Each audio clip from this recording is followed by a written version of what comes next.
Talks of David Solomon, podcasts on topics ranging from Jewish history and the Bible to Jewish mysticism, philosophy and thought.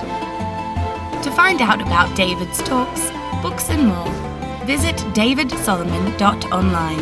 And now, here's the lecture.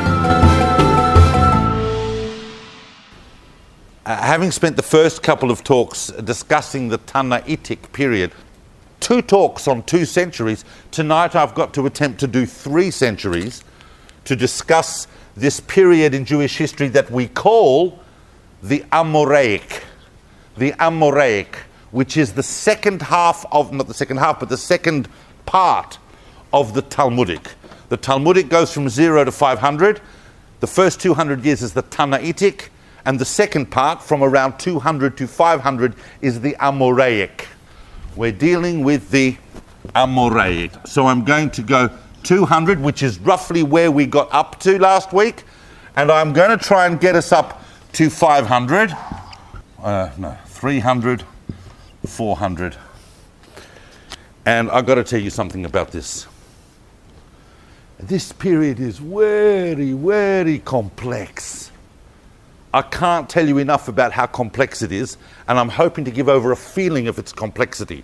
If at the end of the talk you feel complexed, then you've got the talk. But what I want to do is draw a rough schematic, because it's damn interesting. By the time we get to but you've got to understand, from here to here produces a different kind of world. And we produce a different kind of literary and intellectual product. This is how we move from the Mishnah, which I'm sure most of you are familiar with the Mishnah, at least in some form. You've listened to me explain what it is. You know that it's thousands of little paragraphs in Hebrew, which is the initial written code of the oral law that appeared at the end of the Talmudic period under Rabbi Yehuda HaNasi, Rabbi Judah the Prince. It was produced in the land of Israel. And it is a code.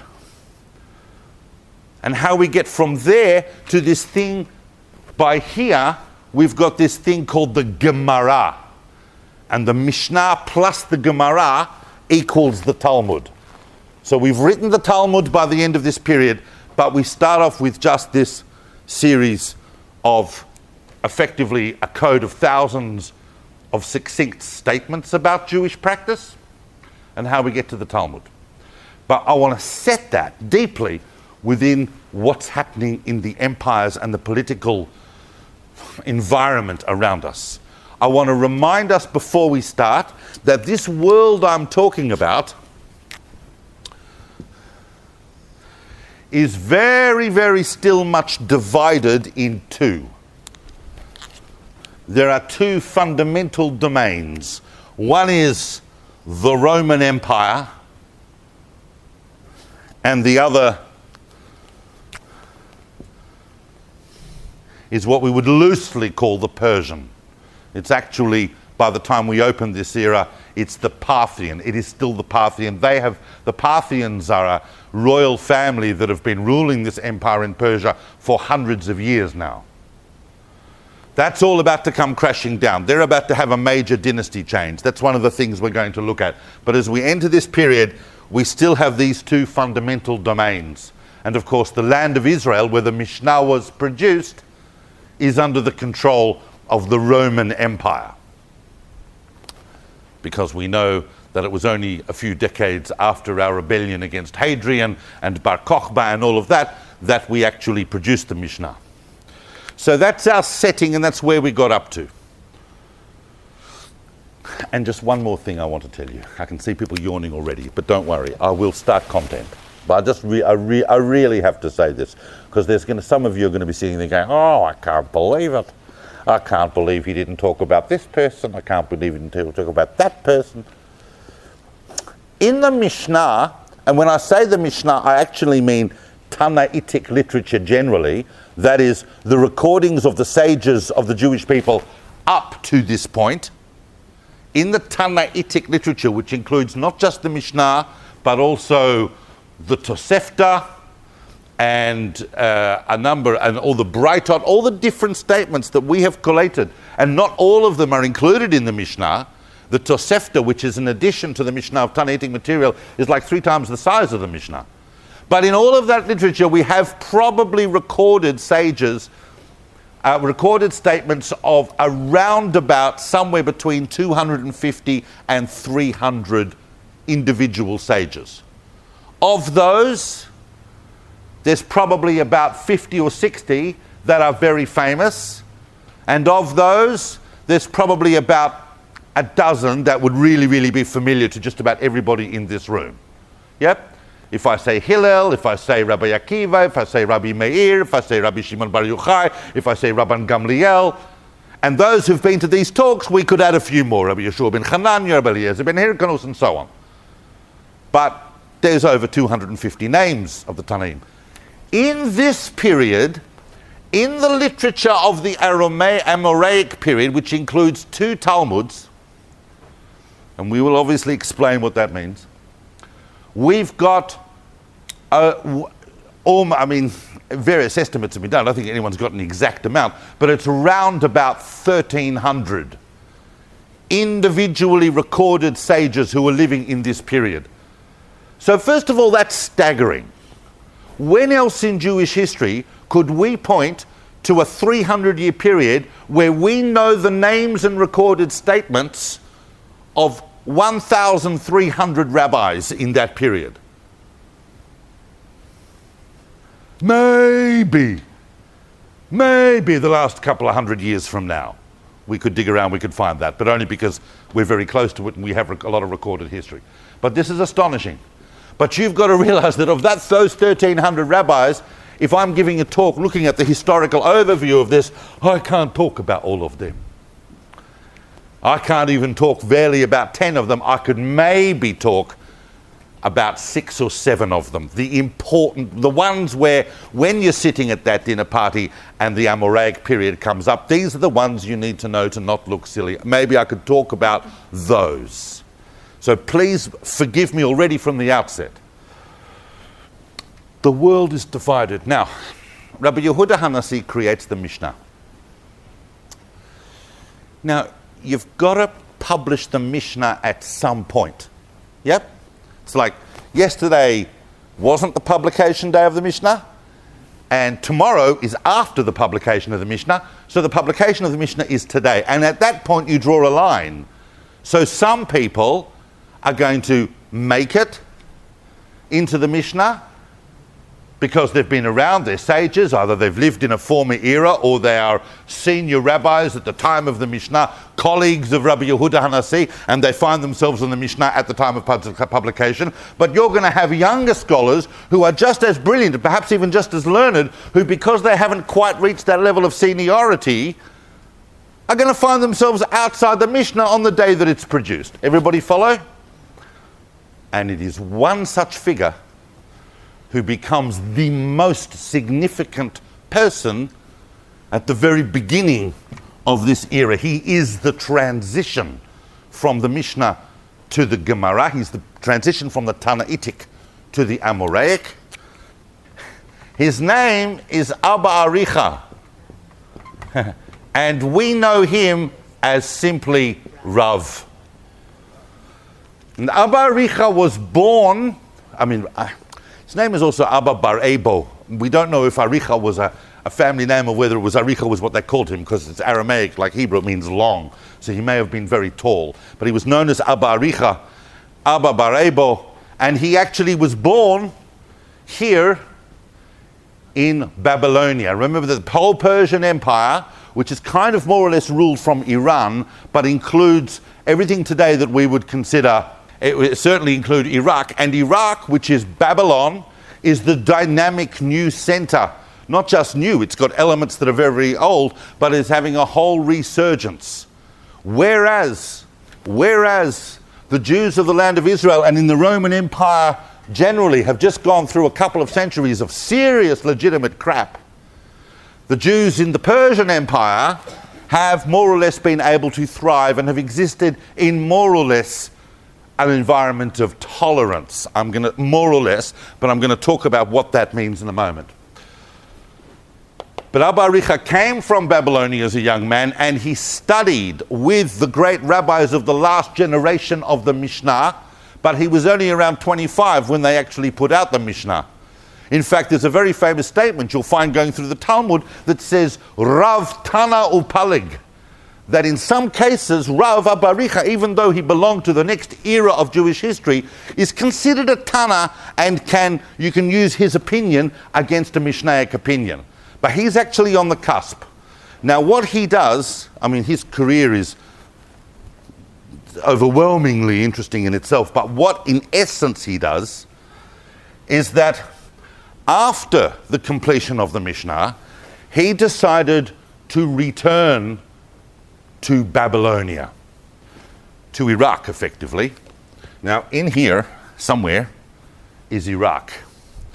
And as you know, that thing that we call Mesopotamia, Babylonia, Iraq, the real guts of that is sitting in that very fertile area between the Tigris and the Euphrates.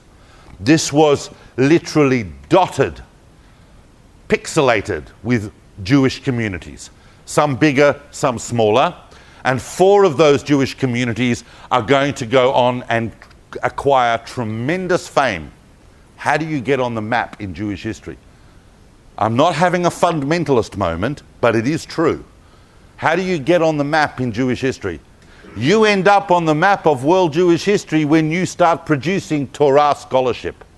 You've got to start producing people who are creating centers of Judaism that are influencing, through their scholarship and through their Torah, the whole direction of the Jewish world. That's going to seriously start happening in Babylonia, basically through 4 or 5 key places. But they're all dotted in this area. So when I talk about them, don't say to me, where in Iraq is that place? Because they're all bunched and you can look on the maps and you can see exactly where they were. But Rav goes, we call him Rav, and it's very interesting because the last of the Tanaim who puts together the Mishnah, Rabbi Yehuda HaNasi, we call him Rabbi. And every Tana has the title Rabbi. But the guy who starts the Amoraic, Abba Aricha, who we call Rav, every rabbi of the Talmudic, of the Amoraic period, has the title Rav. But there's only one just Rav.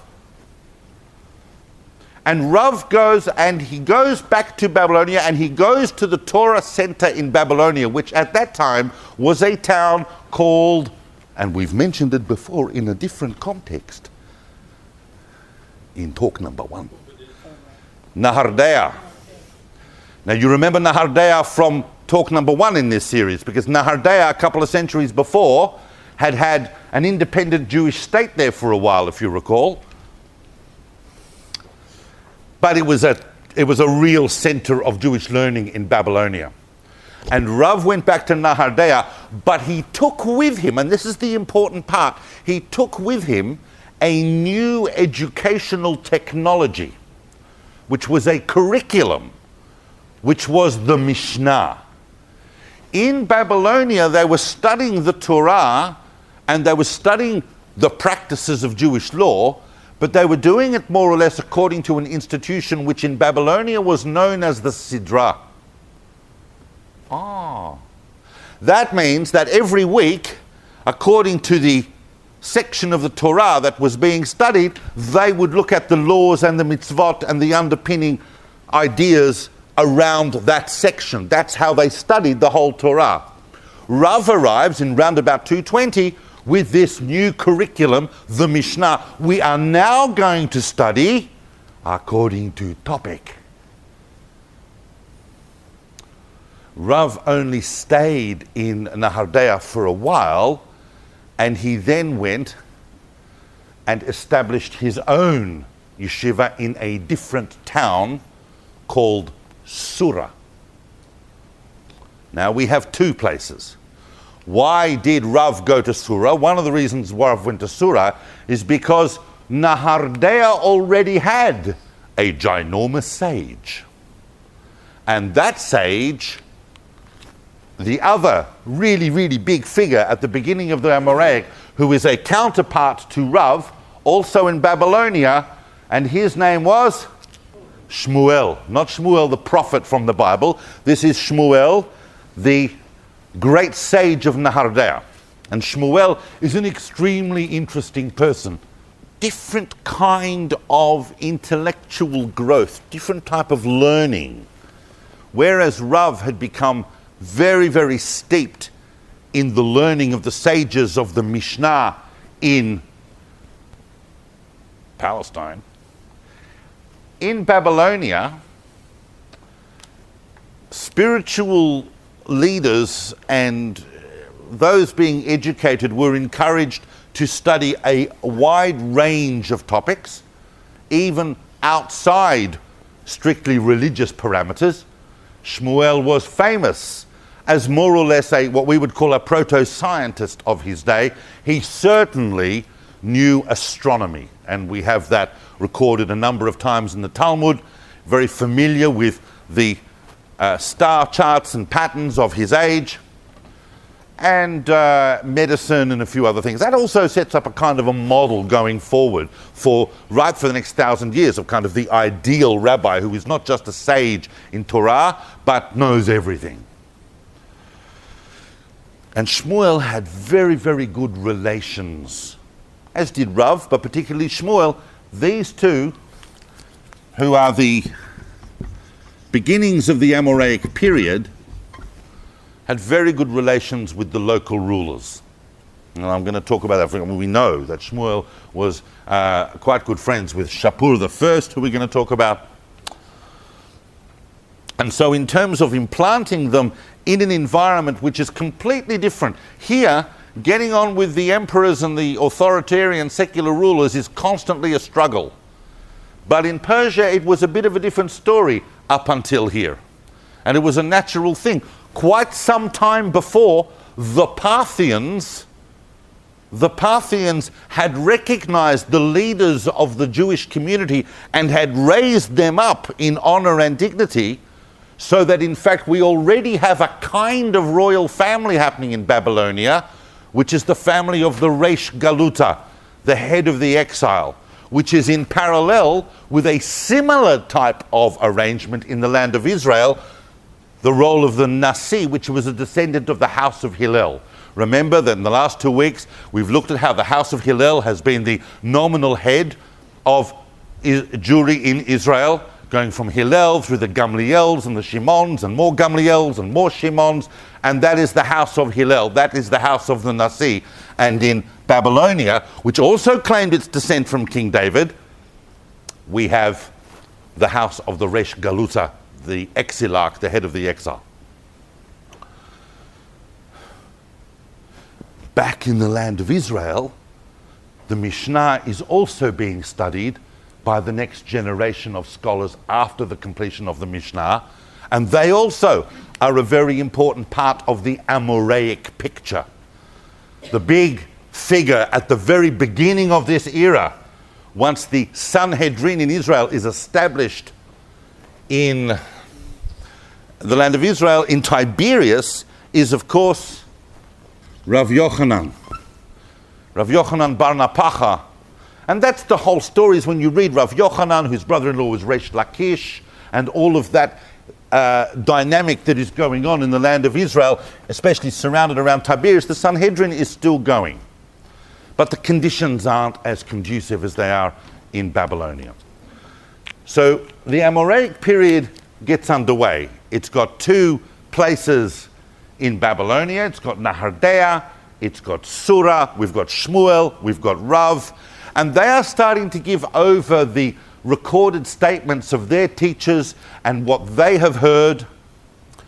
And these statements that are coming from the Mishnah, which is now a definitive document, are starting to be compared to each other and are starting to be set up, and questions, they're starting to ask the most fundamental questions, filling in the gaps in the Mishnah. Well, the Mishnah is very clear on this particular case, but what happens if it's not quite like this particular case? So we need to find other statements of the Tanaim that can fill in the gaps, plus we'll come up with a few of our own statements that we've heard. This is very early in the Amoraic, and we are collecting traditions that are being held by people from the Tanaim that we may not have in our records, that could shed light on some of the discussions we are having.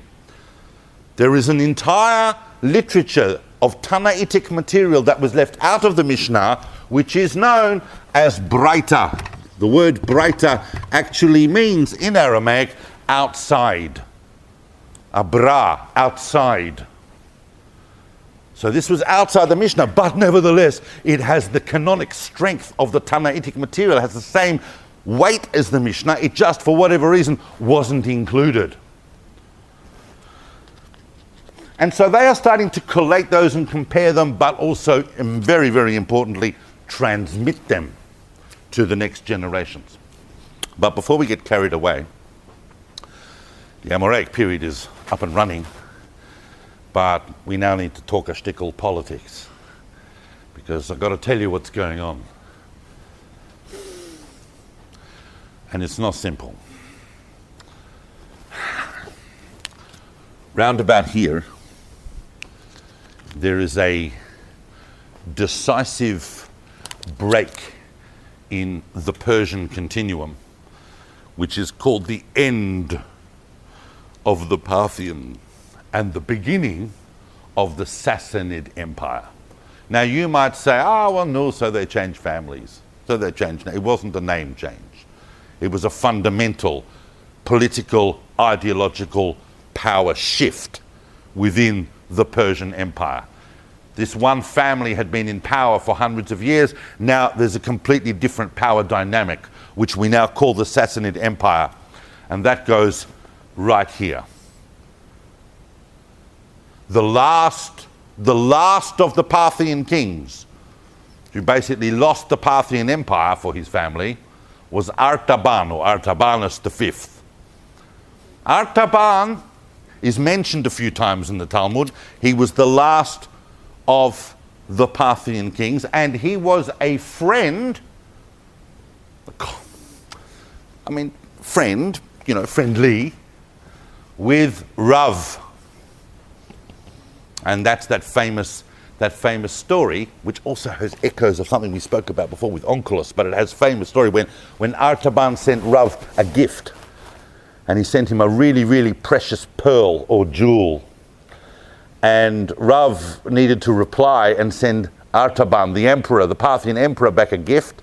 And what did he send him? A mezuzah.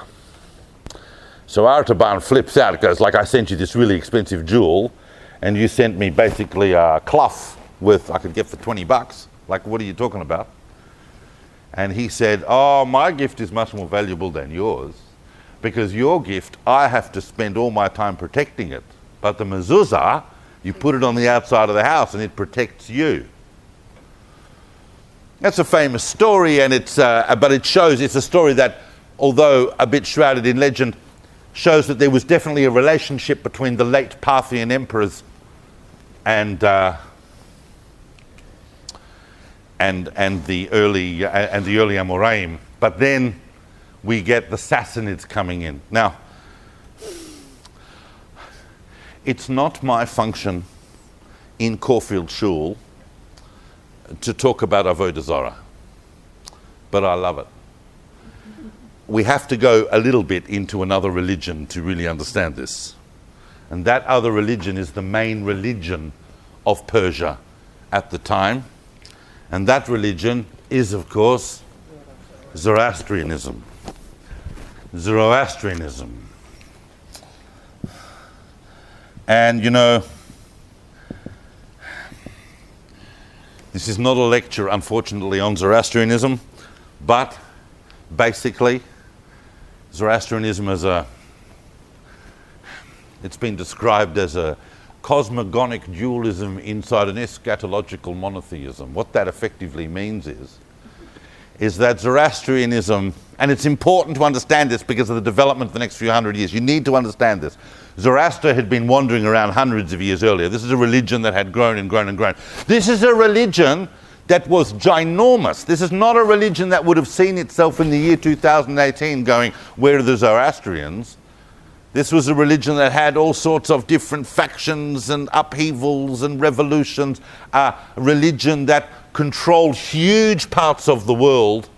And it basically believed that there were two fundamental forces in the world. It's a dualism. there's light and there's darkness. And these two fundamental forces are fighting it out. And those who say that Zoroastrianism is ultimately monotheistic say that because Zoroastrianism believed in its pure form that at the end of the day, the light will win. Therefore, ultimately, really, there's only one thing going on. But it's not so clear. Zoroastrians are very, very, very, very big on fire. They constantly have fire going, they worship fire, they've got a fire lit all the time. There are Zoroastrian communities still today, dotted in Iran and northern India.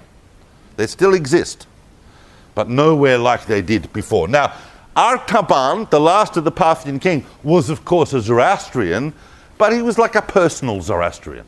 Like, that's my religion, but the Parthian Empire tolerates many religions.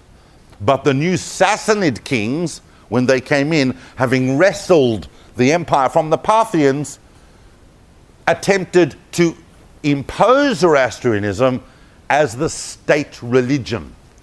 And this fundamentally changed the nature of Jewish communities and other minorities living in the Persian Empire, because Zoroastrianism was now going to be the official religion. It's really, really, really, really interesting, the coincidence that is happening and the parallel that is happening while Zoroastrianism is becoming the state religion. I'm talking like over the next 100, 200 years, becoming the enforced state religion of Persia and this entire empire, is precisely parallels the rise and enforcement as a state religion of Christianity within the Roman Empire.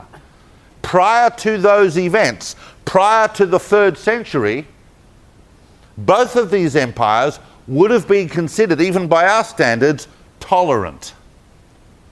There were many, many different religions, and so long as you paid your taxes and you obeyed the law, your religion was more or less your own business. It sounds like a very modern idea, but that's the way the ancient world was run.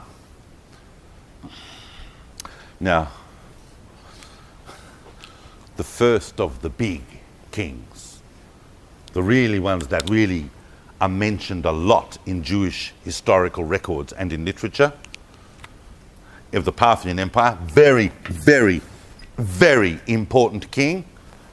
He's actually sitting here, and that is a king called Shapur, and we now know him as Shapur the First, because there's going to be two Shapurs. He's Shapur the First, or as he's known in Persian history. And remember, the Persians take their history very seriously, even now. He is known as Shapur the Great. And he really, really was a dude. Shapur the First was a huge king and ruled totally right throughout a lot of this century, over 30 years, from around 240 to after 270. And his reign was very influential on what was happening with Jewish communities in Persia, because he was, certainly relative to what was going to come later in the Sassanid kings, he made a point of being extremely tolerant. He said, I'm Zoroastrian, the state religion is Zoroastrianism, but I'm going to go along with this idea that the Parthians had. People can have their own religions, and we'll even help them with their religions if we feel that it's beneficial to society, but it's extremely important to be tolerant. And for that reason, it's no coincidence that he's probably mentioned more than just about any other ruler right throughout the Talmud. We know him in Gemara. He is referred to, and some of you might have seen this term but not realized it actually applies to Shapur the First. He's known as Shvor Malka. Shapur the king was called in the Gemara Shvor Malka. Now, we just have to go sideways for a moment. And of course, during the time of Shvor Malka, Nahardea and Surah are thriving. We're now transmitting to the next 2 or 3 generations throughout this century. And Surah is going to go from Rav, who's going to hand down to Rav Huna, and Rav Huna is going to hand down to Rav Chisda. All of these, for people who study the Talmud, these are very big names. And these are the first generations of Surah. Nahardea, unfortunately, Nahardea gets a bit kaputted. Because Nahardea, during the reign of Shapur I, gets destroyed. And who destroys it? Not Shapur. The destruction of Nahardea is a fascinating chapter in Jewish history that once again we can only skirt over, but the basic facts are these. As you may know, Rome has gone through several different emperors. And we looked at this last week in the preceding century, that some emperors are expanders and some are consolidators. But every few generations, you'll get a Roman emperor wake up one morning and go, I think I'll attack the Persian Empire. I'll make some conquests over there. And one of the biggest and most reckless of those projects was during the reign of Shapur I, was the Roman Emperor Valerian. I'm looking around the room to see whether people are registering when I say Valerian. You know how, anyone ever watch poker on TV? You know, like professional high-stakes poker? It's fascinating to watch. And you know when they think they got a good hand and they go, I'm going all in? All in. Valerian went all in. He took the whole Roman army.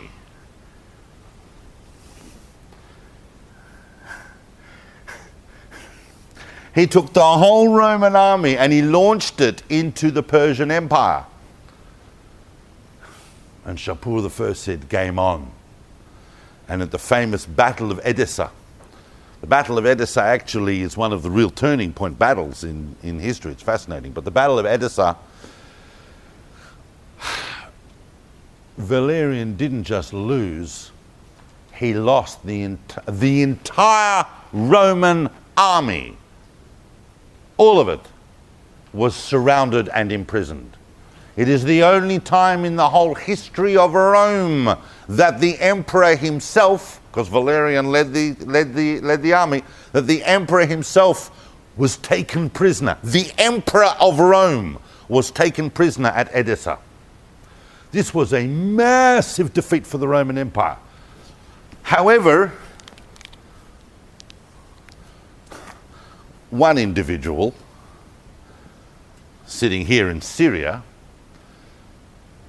when he saw the Persians were busy, and this now creates a vacuum on the eastern flank of the Roman Empire, decided that he would support the Roman Empire using his own armies. He is running a country state which was a part of the Roman Empire, kind of independent, kind of part, called Palmyra. Palmyra has a number of different intersections with Jewish history. Palmyra, and went on to become the Palmyrene Empire, started by Odenatus. And Odenatus, in the light of Valerian's defeat, decided to take this whole area, and for a while the Palmyrene Empire basically ruled that, basically from Turkey through to Egypt. It ruled the Eastern Mediterranean. Now, Rome was very, very grateful for that, of course, so they propped up Odenatus' empire. Odenatus eventually was killed, as so often happens to these kinds of people. And when Odenatus was killed, his wife took over. And his wife, we're going to talk about 2 women tonight, but this is the first one. His wife is very, very interesting. This is a very big figure. We could do an entire other talk just on this person. This is not, I'm going to talk about her for a minute, but this is a huge figure. His wife's name was Zenobia. Now you go, okay, David, why are you wasting my time? You're telling me about the wife of some guy who, in the end of the 3rd century, propped up, took the Eastern Mediterranean, helped the Romans after the defeat of Valerian. What's that got to do with us? Because Zenobia, as empress of this entire region, according to numerous historians, converted to Judaism. She is certainly mentioned in the Talmud in a number of places. Now, it is possible that she didn't convert to Judaism. Most of the historians writing about this are writing about it a few decades later, and they are Christians. And saying that someone converted to Judaism is a shtickle insult. But nevertheless, she had a complex relationship with the rabbis. We do know from Talmud Yerushalmi, Masechet Trumot, we do know that rabbis approached Zenobia about a particular issue to do with freeing some captives. And the famous statement of Zenobia to these rabbis who came from Babylonia, Syria Samoraim, and she said to them, your God does miracles, let him do miracles for you and free this person. She didn't sound like someone particularly disposed towards the rabbis.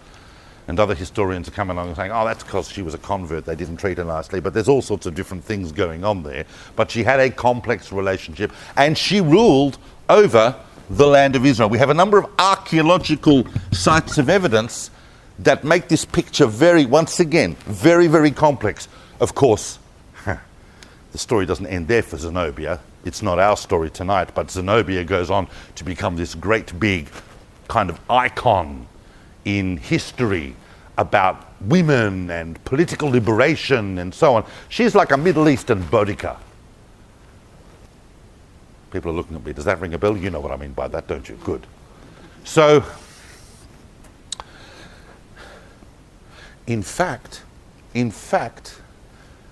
and you're going to sit there going, oh, how's that relevant to me? In fact, just a few years ago, there was a very, very popular television program in Syria, because Zenobia is seen as like this huge figure in Syrian nationalist history, that was a remake of the Zenobia story, but set in contemporary Israel and Palestine.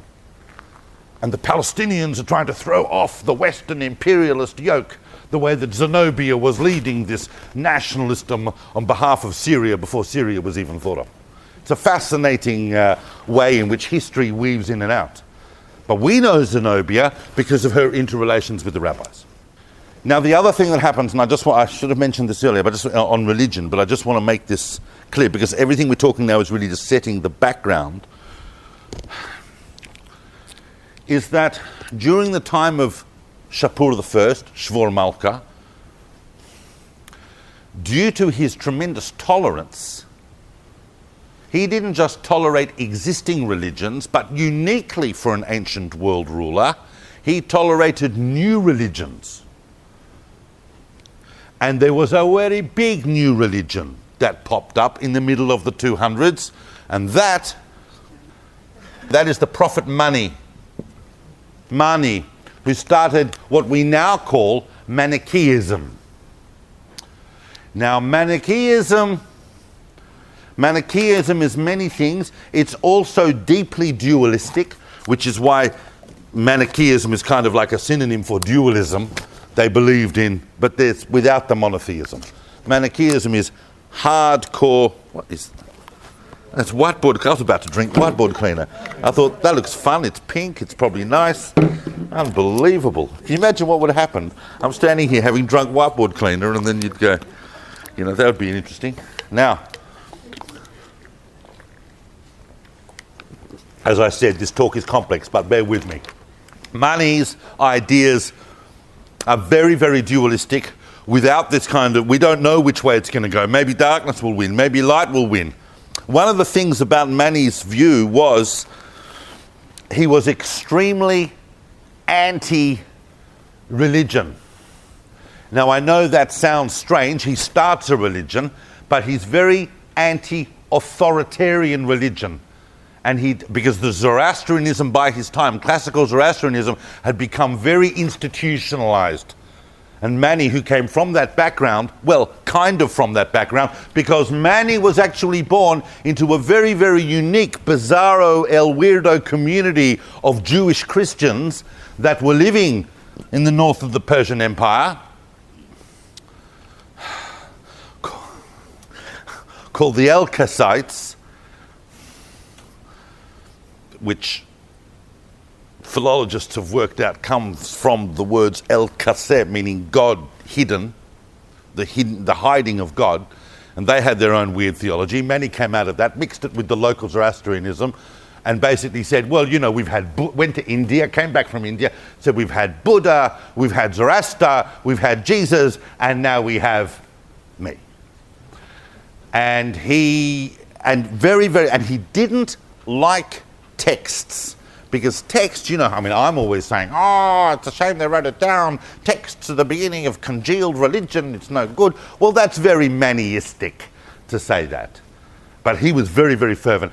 And nevertheless, Shapur I, who said to Mani, I'm sorry to disappoint you, because Mani actually devoted the one text he did write to Shapur.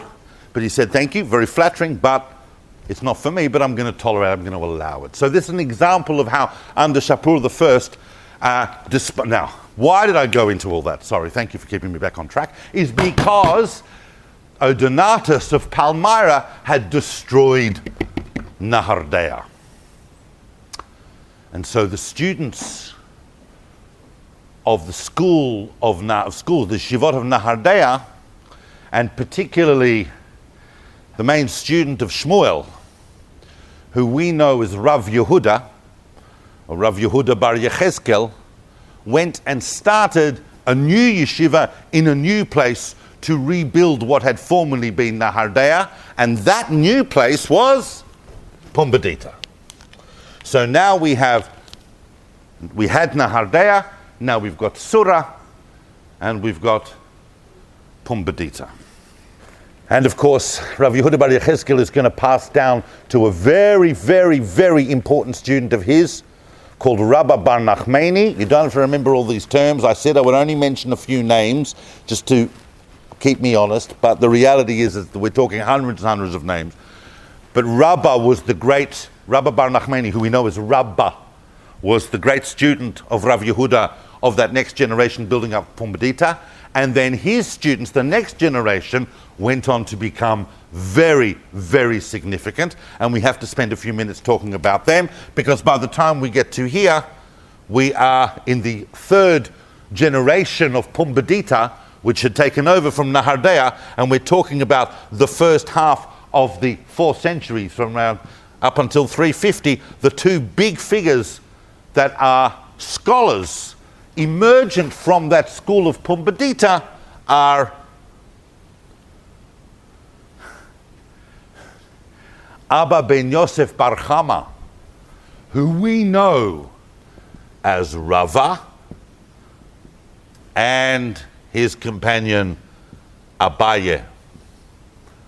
Abaye was actually a nephew of Rabba Bar Nachmani, who'd raised him as an orphan. And those two went on to really, really create the foundations of what we call Talmudic dialectics. By the time you get to Rava and Abaye, and that is why when you open the Babylonian Talmud today, you will see an argument between Rava and Abaye on anything to do with Jewish law on almost certainly, every second or third page of the entire Talmud. You're going to find a discussion between Rava and Abaye, is because they are already existing in a framework where the Amoraic project is already a century old, and they have managed to collate not only all of the material, but also of the analysis, the material on the material. They are already pitting the opinions of previous Amoraim and their understanding of the Mishnah against each other to search for the underlying principles of the Mishnah. The Mishnah is still their primary text. But now we're not just looking at comparing traditions, we're now searching using Dialectics, that's question and answer, constantly pushing an argument forward to try and isolate the fundamental principles about why a wording was used, or why a law appears, or what is the principle behind its application. Remember this about Jewish texts. If you've never looked at a Jewish text, it's useful to know this before you open one, especially in the Talmudic arena. And they don't always tell you this, and sometimes it takes people years to work this out. But the reality is this is the fundamental idea. The Talmud presupposes an infinite number of possibilities, an infinite number of ways in which something could be expressed and applied. That is their starting point. Their starting point is not zero, their starting point is infinity. If that's the case, then why did they choose this particular wording out of all the other possible wordings or laws or applications or principles that could have been stated on any matter of law? And in doing so, they drive further and further into dialectics. These were really established at this already third generation of Pumbedita by Abaye and Rava. And then Rava goes, because Abaye is really big and Rava's really big, it's like, it's probably enough room physically, but not necessarily conceptually for the two of them in the one town. So Rava goes and establishes his own academy at a town that's going to become extremely important in the late Amoraic, and that is, so I said there would be four, so we've had Nahardea, Sura, Pumbedita, and, very good, Mechoza. He establishes, and they're all in this axis here in Babylonia. Now, just on the subject of what's going on in the Persian Empire throughout this century politically, it's really quite extraordinary, because for most of the century, from around 309 to 380, over 70 years, there's one king. And that is Shapur II. And Shapur II is a very interesting king, because he's the only king in history, check this out, he is the only king in history who was king his entire life. He was born king. In fact, they crowned him in utero. Before he was born? Yes, but they really did. They put the crown physically on his mother's womb and crowned him. How they knew he was going to be a boy, I don't know, but they crowned him in utero and he was born king. And he remained king. It's the only time in history that we know of, in anyone's history, that has happened to someone.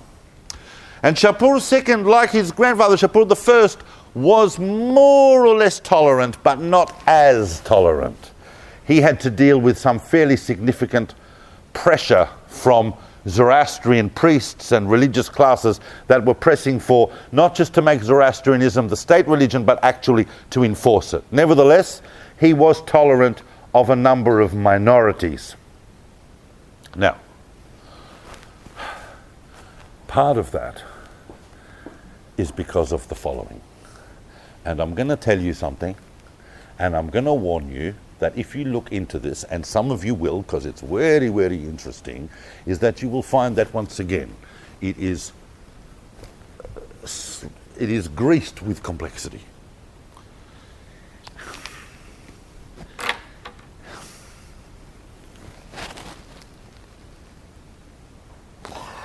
According to quite a number of historical opinions,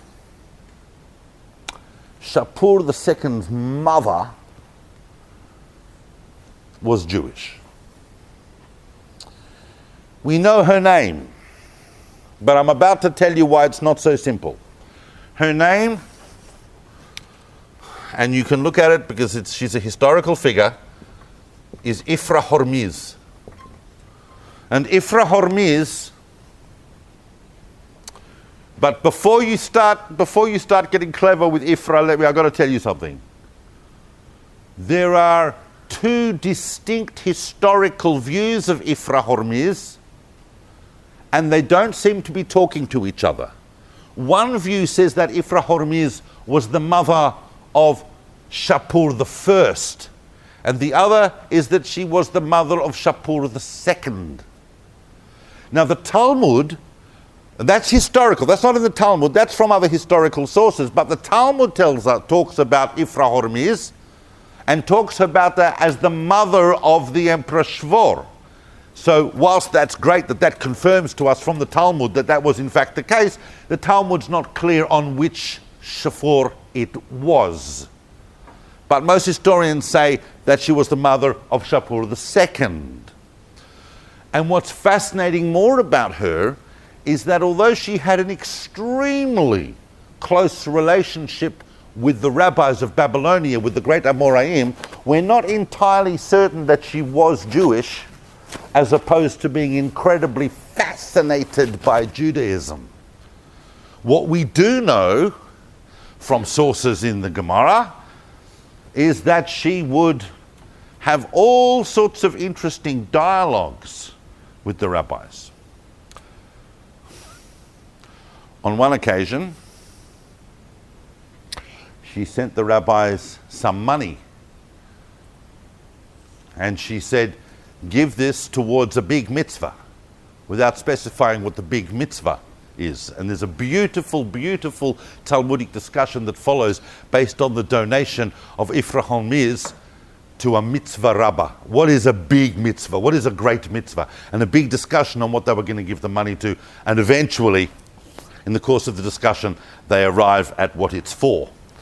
Anyone know what it is? The freeing of slaves. And how they worked that out was because they took another, it's a classic Gemara thing, they took an unrelated Talmudic statement, an unrelated Tanaitic statement, which tells you that we don't levy taxes on orphans even for the redeeming of slaves. We don't tax orphans. So they worked out that the taxing of slaves was a big mitzvah. It's a whole Gemara, I'm not going into it.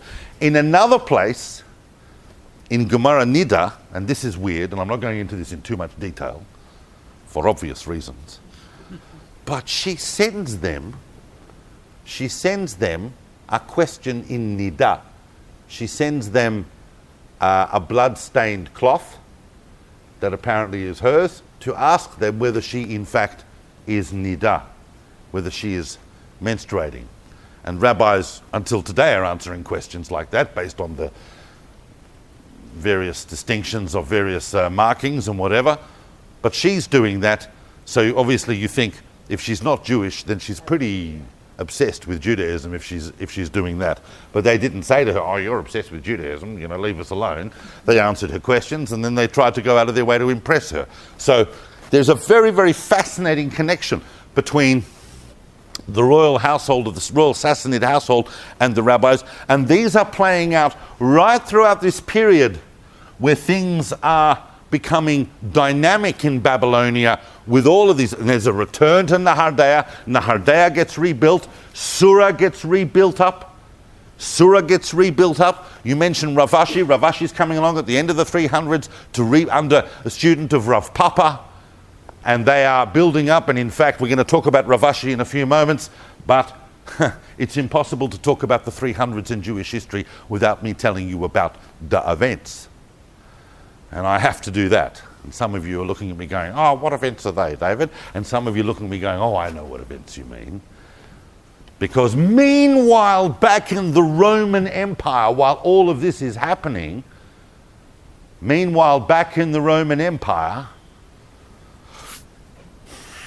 first of all, as you know, in the Roman Empire, for the most of the 200s, Christians are not having a great time in the Roman Empire. Neither are Jews, but maybe even Jews are doing a little better. Christians are getting persecuted until towards the end of the 200s, and some of the emperors start getting a little friendly towards Christians, and eventually, by the time you get into the 300s, you have the arrival on the scene of Constantine.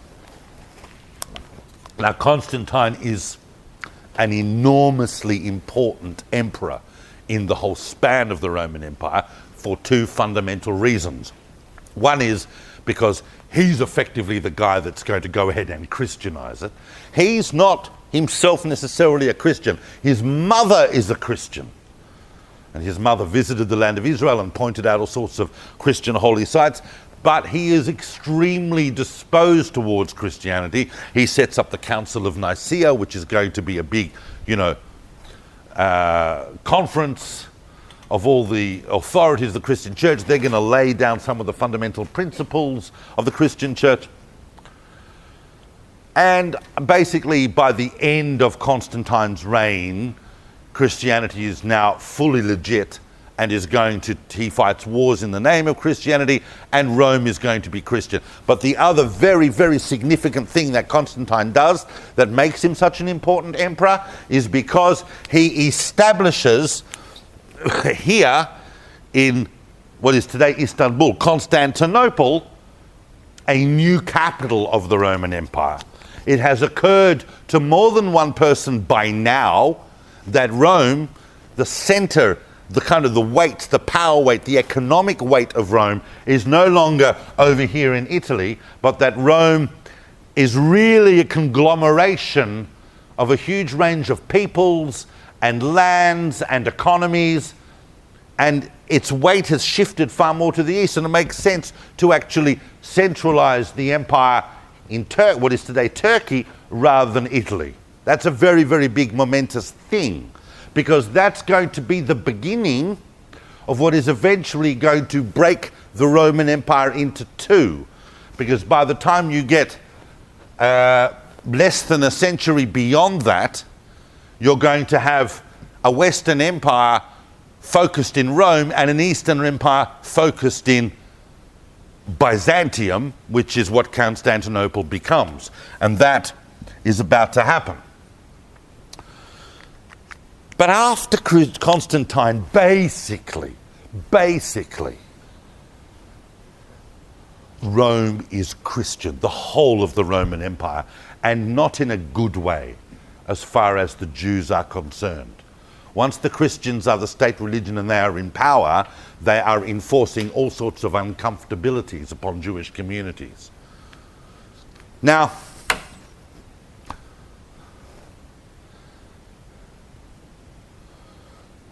what would it be like to live in an era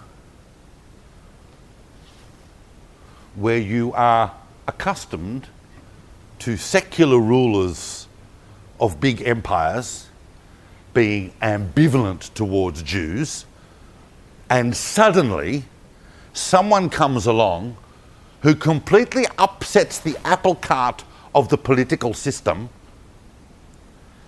totally changes the way people think about things politically and socially, is regarded as mad by everyone, but is a fantastic friend of the Jewish people and of Israel. What would it be like to live in an era like that? Such a person arrives in the Roman Empire in the middle of the 300s in the form of, you know this, I'm going like this because I'm assuming you do know who I'm talking about.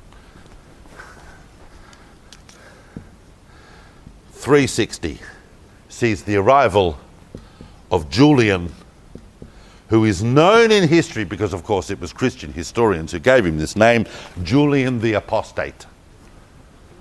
Julian comes to the throne in 360. Gore Vidal wrote a very, very famous novel about him. Julian the Apostate. And Julian arrives, he kind of probably would have liked that title anyway. And he says, he's an emperor. And he turns around and he says to the whole of the Roman Empire, 30, 40 years after Constantine has already established Christianity as the official religion, he turns around and he goes, nah, I don't like Christianity. Not only am I not Christian, I actually don't like it.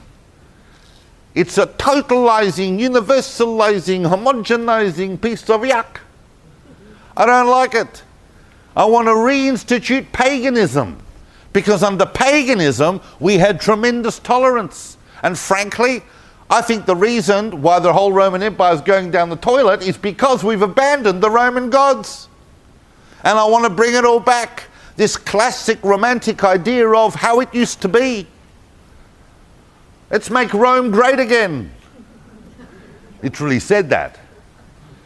Now, if you're Julian and you want to annoy all the Christians, what's the best way to do it? Be a friend to the Jews. True, but how do you be first of all, you've got to realize that one of the things he did, and we know this from the letters, the personal letters that he was sending to the Sanhedrin in Tiberias, that he writes them, I'm taking all of the Jew taxes, the fiscus judaicus and all the rest of the things, and he writes, I'm literally ripping them up and I'm throwing them in the flames. The Jews are not going to get taxed anymore. We've had enough of that. But what do you really do? If you really, really want to make this point, if you really, really want to stick it to Christianity, what do you do? What do you tell the Jews? You can rebuild the temple. And we went, what? And he said, I'll say it again. You can rebuild the temple. And we didn't need a second invitation. And we went back to Jerusalem. The rabbi, the population of Israel, overwhelmed. Now, this was very, very conflicting for Jews living in the Persian Empire because they all hated the Romans' guts. And if anyone was invading Persia from Rome, the Jews, one of the reasons why Jewish communities had such good relations with the Persian authorities, because the Jews were always at the forefront of armies and fighting against the Romans. They were very, very patriotic to the Parthians and to the Sassanids for most of the time. They weren't being persecuted. They were very, very much against Rome. And why not? Rome has never shown anything but contempt for the Jewish world. But now a Roman emperor has abolished taxes and he wants to help the Jews rebuild the temple. They were conflicted because Julian basically announces that he's going to rebuild the temple on the eve of his invasion of Persia. Now, some of you would be aware of what happened when they went to rebuild the temple. Just in case you missed that episode. You don't understand, this talk is, it would be like trying to contract the whole of season 1 to season 7 of Game of Thrones in a 1-hour talk. You have to understand this. What happened when they went to rebuild the temple? They didn't build it. What happened is, and it's documented in a number of sources, not just the Talmud but other places, is that they started clearing away the rubble and stuff at the Temple Mount, and suddenly there were explosions and huge balls of fire started jumping out. Obviously someone from the area had forgotten to turn off the gas, and they ran away. They came back the next day and the explosions continued. Now, the Christians didn't need any prompting to say, divine intervention, you're not supposed to build the temple. And the Jews themselves said, looks like we're not supposed to build the temple.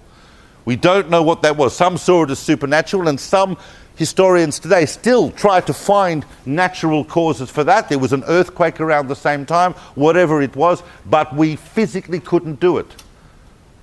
And very, very soon after, Julian was killed in his Persian campaign.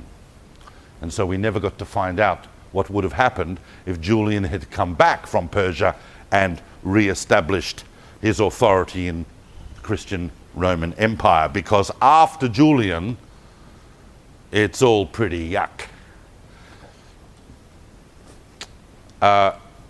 One bright spark around this time in Jewish history is, of course, and we talk about Chazal and the Age of Empires. This is a classic moment for Chazal and the Age of Empires, because in the middle of, around about 358, the Nasi in Israel, the head of the Sanhedrin in Israel, is a sage called Hillel.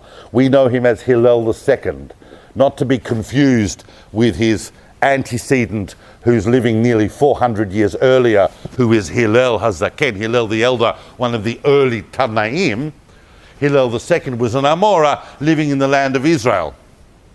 And the Christian kings Christian emperors had forbidden, like Constantinus and so on, had forbidden Jews from calculating the seasons, calculating the months, calculating the calendar. So Hillel II sat and, using astronomical know-how, calculated the Jewish calendar in perpetuity. That is a tremendous summary. And I'm sure many of our learned audience would be able to tell me that it's not as simple as that, but the basic idea is that Hillel made the first kind of attempt to use advanced calculations well into the future. You know how when you open... remember how when we were kids, I don't know, some of you are a bit young to remember this, but they, at the back of the Machzor, like for Rosh Hashanah, they would always have the date of Rosh Hashanah going up to some date way in the future, like 1995 or something like that, you remember? So it was a bit like that, and he built it for centuries to come. There are some others that say that he also had a hand in really establishing what was going to become the permanent solilunar calendar, this where you have 7 leap years, which is an extra month every 19-year cycle, and so on. A lot of these things were determined, and historians are still debating exactly when those things entered into it, but certainly Hillel II. And he had, we know, because go and look it up, they still have, they have the letters of Julian and his writings to the Jews and very Jewish communities, and many of them are addressed to Hillel II. But after Julian, the Christian kings that followed were not nice. And then you end up towards the end of the century with someone like Theodosius the First. And Theodosius is really, and he actually abolishes the whole institution of the Nasi. He said, what are the Jews doing with a Davidic scion sitting as their leader? Like, what's that say about Christianity? That can't be. So he abolishes that. Gamliel VI is the last of the Nasi. That gets ended. And Theodosius is really the last emperor to sit on a unified East and West. So basically after him, it's more or less split. So by the time you get to the end of the 4th century. That is why, more or less, the project of the Amoraic project that had been happening in the land of Israel now comes to an end. It now comes to a conclusion. And all of their discussions on the Mishnah and their analyses and their recording and transmitting of all of the traditions that they have received and their own unique type of analysis of the Mishnah, which formed a Palestinian Gemara, comes to an end. And that is why more or less 380 to 400 marks the end of what we now call the Jerusalem Talmud. It's also called the Palestinian Talmud, and perhaps, at the risk of sounding politically incorrect, perhaps that is a more accurate title, because it wasn't really created in Jerusalem, it was created in what was then referred to as Palestina. But in Jewish tradition we call it the Talmud Yerushalmi. Now the Talmud Yerushalmi is written, apart from the Hebrew that they're using in recording Tanaitic statements, because Tanaitic statements are in Hebrew, but the linking syntax and so on of the Jerusalem Talmud is Palestinian Aramaic of the 3rd and 4th centuries. Now, back in Babylonia,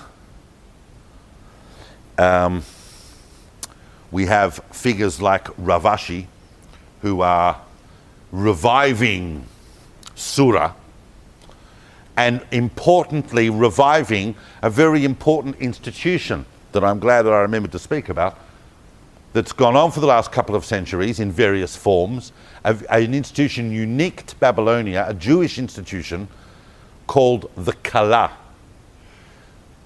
which was a gathering of thousands and thousands of all of the rabbinic students and sages from all over Babylonia.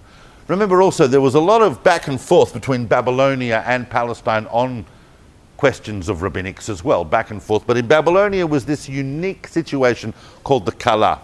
And that would happen twice a year. It would happen in the month of Adar, before Pesach, and it would happen in the month of Elul, before Rosh Hashanah. Those months were called the Yarchei Kala, the months of the Kala. They were, by all accounts, spectacular. And we don't just have accounts of them in the Talmud, because the Jews at various times came under particular forms of persecution in the late Sassanid period, because they felt that the Jews were going to the Kala in order to avoid paying taxes and so on. It became a very, very... It's like, anyone been to a limud? Yeah? Yeah, you know what limud is. So you know how in Limud UK, they have like 2,500 people there and they have it for a whole week. Anyone been to Limud UK? Oh, you really should go. It's amazing. Anyway, when you go there, remember what I'm telling you now, that the Kala was like Limud UK, but like times 10 on crack. And that at the Kala is really where Rav Ashi and Ravina and some of these other great sages towards the end of the Talmudic period were taking all of the remembered and transmitted discussions and analytics, particularly from the school of Rava that had been established at Machoza. You see, Rava was the one that really started writing these things down in analytic form. It's one thing to have these big dialectical pinpointing discussions, and he was writing them down because in Machoza he was coming under pressure from Jews that had been influenced by Manichaeism. This is a great simplification, but it's true. And they were attacking the whole project of the Amoraim because of their aversion to institutionalization and to writing things down, and Rava therefore made an entire practice of writing down and recording all of these discussions. But it wasn't just him, it grew out of that work, and by 100 years later, in the work of Rav Ashi and so on, they are really starting to write down under each Mishnah. They would take one Mishnah and they would study it for months, and they would study it and they would write down all of the recordings. You know, we heard that in here, Abaya said this and Rava said this, and that's based on what Shmuel had said here and Rav had said here. They're going back over the last 2 centuries and they're writing it down. Rav Ashi and Ravina here are generally regarded, in a general sense, as the final redactors of the Babylonian Talmud. The Babylonian Talmud is very different in style from the Jerusalem Talmud. The Babylonian Talmud, of course, is much longer because, they are commenting on slightly different sections of the Mishnah as well. But the Babylonian Talmud has a more discursive and extensive style. The Jerusalem Talmud is very difficult. It's very elliptic. It takes years to really get used to the style. But the Babylonian Talmud, not that I'm saying it's easy, but you can get inside it and work through its language and its dialectic easier. And the Babylonian Talmud, over the course of Jewish history since then, has become the dominant halachic paradigm. I remember when I was young, I was told the very simple fact that we take the Babylonian Talmud over the Jerusalem Talmud because the rabbis in Babylonia were under less pressure and had more time to think about things. When you're young, that answer kind of works, but when you think about it now, it doesn't really work, because it's not like the rabbis in the land of Israel are going, oh, we're under pressure, we don't really have time to think, so we'll just write this. Right? No, they are both as deep as each other. It's just historical circumstances have led the Babylonian Talmud and its particular style, written in Babylonian Aramaic, to become the dominant halachic paradigm. Almost all of our halakha today is derived from the Babylonian Talmud. We generally only use the Jerusalem Talmud if there's issues that the Babylonian Talmud is not really talking about. And there are movements within the Jewish world today, even, as there have been throughout the last 1,000 years, to try and bring the Jerusalem Talmud back to the fore. People are now writing Siddurim and all sorts of things based on the Jerusalem Talmud. Now, but I just want to, 5 minutes. I just want to finish off this century because there are amazing things going to happen. Tragic things. Because in the second half of the 5th century, in the last half of the 400s, right during the time of the concluding stages of the Babylonian Talmud. And it's not the case that they said, we're getting to the end of the Babylonian Talmud now, so we'd better move on. In retrospect, we say this was the end because things became difficult after that. They're going to get good again because Surah and Pumbedita are going to survive through to the next 500 years, which is the Gaonic period, which we spoke about last year. We did a series on the Gaonic, if you remember, and Surah and Pumbedita are going to become the real crowns of that. But here, in the last 50 years, things got very, very difficult for the Jewish people in Babylonia because we see the rise of a number of Sassanid kings who were very, very frum Zoroastrians and were pushed on very hard by the Zoroastrian priests and religious classes. And they started introducing things that had never been seen in Babylonia before that you would think would be common to the Roman Empire, such as enforcing the abolition of commandments of the Jewish people and so on, trying to really crack down on them, making Shabbat prohibited, trying to have work against some of the foundational points of Judaism. It was almost impossible for them to do that because Jewish communities were so entrenched in Babylonian society and were so all over Babylon, but nevertheless they attempted to. Now, it just so happened, and I'm going to move quickly, there are a number of things we could talk about, but I just want to say this quickly, is that towards the end of the century, there was... I mean, you've got to understand, just this century alone needed a series in itself. But there is a very big revolution that happens in the Sassanid Empire towards the end of the 5th century, which is a religious revolution led by a new prophet called Mazdak. And Mazdak. Now, I know what you're thinking. You're going to go, I come to Caulfield Shul on Thursday night to hear about some other obscure prophet, of some other Gentile prophet who's doing this and doing that.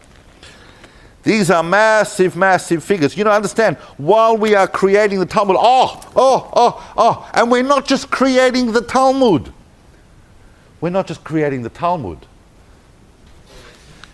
In an environment where intellectually we're being assailed on all sides by Christianity, by Zoroastrianism, by Gnosticism, by Manichaeism, by Neoplatonism, which is a whole other philosophical school that's sweeping across the West, and now Mazdakism, or Zendicism actually, as it was called, as Mazdak's series was called. We are also producing at this time this unbelievable new genre called Midrash. Now, most of you would be familiar what Midrash is. And Midrash, the classic Midrash that we know of, that is containing mostly Tanaitic material, the Midrash, which is the expounding of verses of Scripture. Midrash is divided into two types.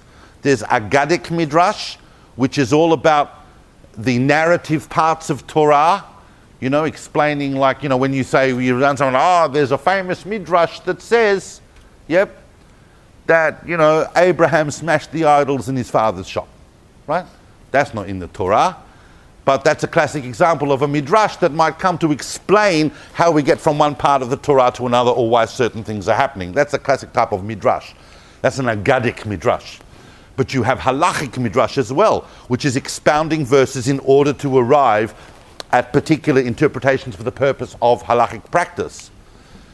Now, a lot of that was developed in the land of Israel, but in the land of Israel, especially with the Agadic Midrash, they tended to separate that out from their halachic discussions. So they created the Jerusalem Talmud, but they also more or less created what we now know as the Midrash Rabbah, which is the great classic collections of Midrash of the Talmudic period. Whereas in Babylonia, it all got gashmunched together.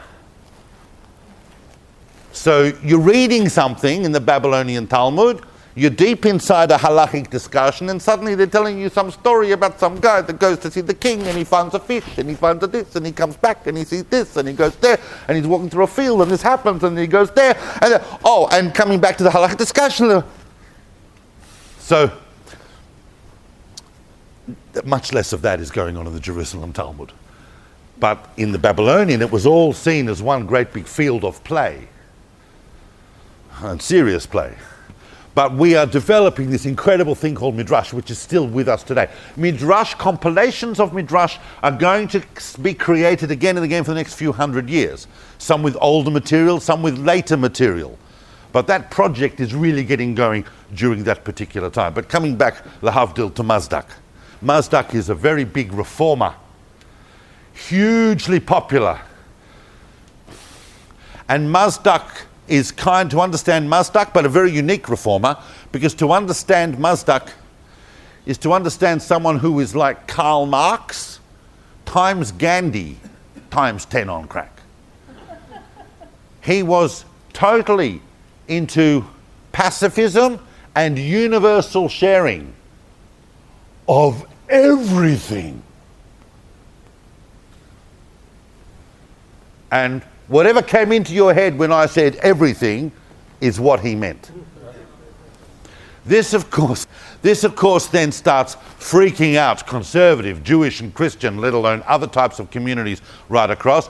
But he had a huge following, and Mazdakism was so profoundly influential on Sassanid politics that, in fact, it cost Yazdegerd II,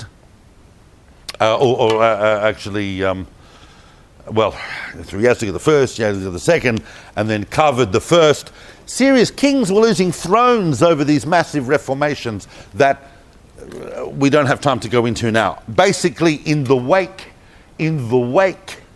of the chaos caused by the Mazdak revolutions, right at the end of the 400s, the exilarch Mar Zutra, one of the last of the Amoraim, who is based in the town of Machoza that we spoke about before, Machoza that had been established as an academy by Rava all those years before,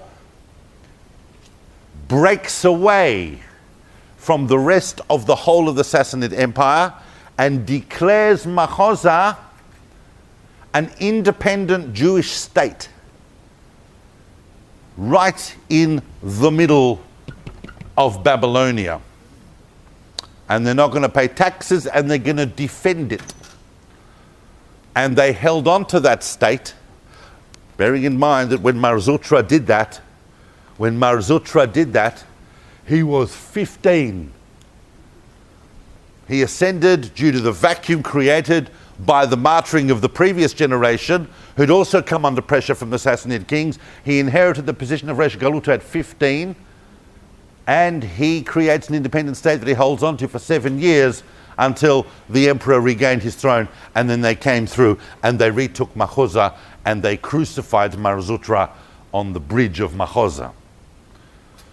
This was kind of the end of any privileges or dignities that the Jewish communities of Babylonia had for quite some time. In fact, it's going to go into a bit of an abeyance vacuum for another 100 years until the Muslims come through and Jewish life re-establishes itself in that era during the Gaonic period. The Amoraim were followed at the very end of this period by a period we know there's the Savoraim, who were the real final kind of textual editors, just cosmetically fixing things up and linking things together. But basically the Talmud as we know it was produced at the end of this era. Sometimes, and it hasn't been said by me, it's been said by many people in the past, and also not only that, but it's said in even potentially in Torah itself, that the Jewish people don't go looking for trouble. We don't want troubles, we don't want persecutions. But sometimes it seems that we produce our greatest products and spiritual contributions during phases of our history where we have come under enormous pressure. This is, as I said at the beginning, look at the board, right? This is a complex period, and we have only hovercrafted over it. But if any of it interests you, I urge you to go into great depth. But the real equation, if we come away with it, is this. The Mishnah plus Gemara equals Talmud. And because that project of discussing the Mishnah happened in both Babylonia and in Persia. We therefore have two Talmuds, but it's the one Mishnah. And that, ladies and gentlemen, is more or less creates the Talmudic period. So thank you for listening to that. And I'm sorry I went a few minutes over. Once again, and I did feel pain last week when I remembered a couple of things. I didn't even talk last week and the week before about Adiabene and the Jewish kingdom that was happening there, right in the middle of the Parthian Empire. But we will come back and maybe look at that another time in more detail. Thank you again for coming out tonight and for listening to us, able to go into some of this detail which people very, very often don't know about, the geopolitical environment and context to what is actually happening when we talk about the Talmud.